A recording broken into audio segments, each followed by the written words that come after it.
Welcome to a time when punishment meant pain, and justice came with screams. In the Middle Ages, being accused of a crime didn't just mean prison. It meant agony, humiliation, and sometimes a slow, torturous death.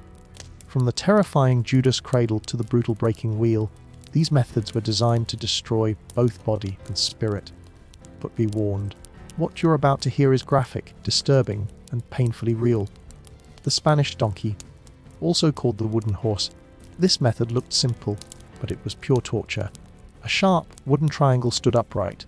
Victims were forced to sit on it, straddling the point, with their full body weight pressing down on their most sensitive parts. Sometimes weights were tied to their ankles to increase the pressure. The result? Deep, excruciating injuries, sometimes even death. The Judas cradle, one of the most feared devices from medieval Italy. Victims were slowly lowered onto a pyramid-shaped spike, which entered the anus or vagina. Their own body weight made it worse, tearing flesh apart over time. Weights were added to speed up the damage. Many died from internal injuries or deadly infections. The braced ripper, also called the iron spider, this tool was used mostly on women accused of adultery, witchcraft, or blasphemy. The metal claws, sometimes heated red hot, were clamped onto a woman's breast and then slowly torn away. The pain was unimaginable. Some victims died, while others were left with horrific, permanent scars. In some cases, even their children witnessed the horror. The head crusher, a simple yet horrifying device. The victim's head was placed in a metal press. As the screw was turned, it crushed the skull, starting with the jaw and teeth, then the eyes, and finally the brain. Even if the executioner stopped before death, the victim was left permanently disfigured. Saw torture, one of the most brutal methods of execution. Victims were hung upside down and sawed in half, from the groin downward.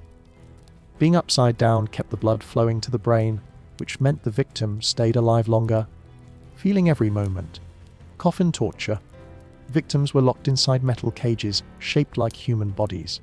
These cages were hung in public places where people could jeer, throw things, or even beat the helpless person. The prisoner couldn't move or escape.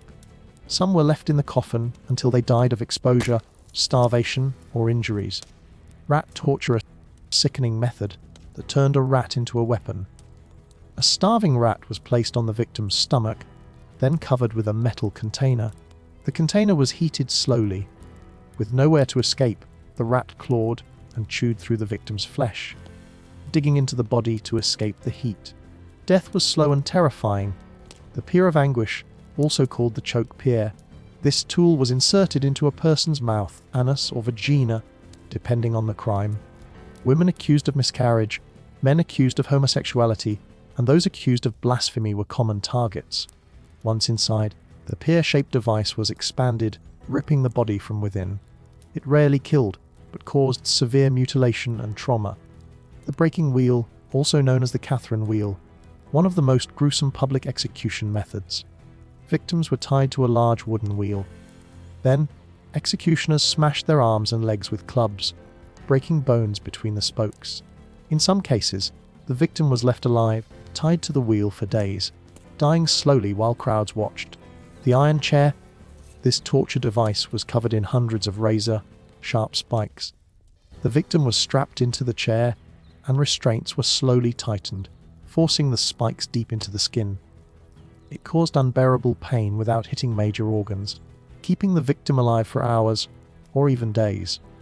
Sometimes, just watching others suffer in the chair was enough to make prisoners confess. The knee splitter, a favorite during the Inquisition. The device was made of 2 wooden blocks with sharp metal spikes. One block went in front of the knee, the other behind. When the screws were tightened, the spikes crushed the joint, destroying the knee completely. The number of spikes used could range from a few to over 20, depending on the crime. History isn't always grand battles and royal crowns. Sometimes it's raw, brutal, and hard to believe. If you're fascinated by these chilling moments from the past, subscribe to our channel for more dark tales of medieval punishment. Let us know in the comments what time period, tool, or person you'd like us to cover next. And don't miss our next video, because history doesn't just teach, it haunts.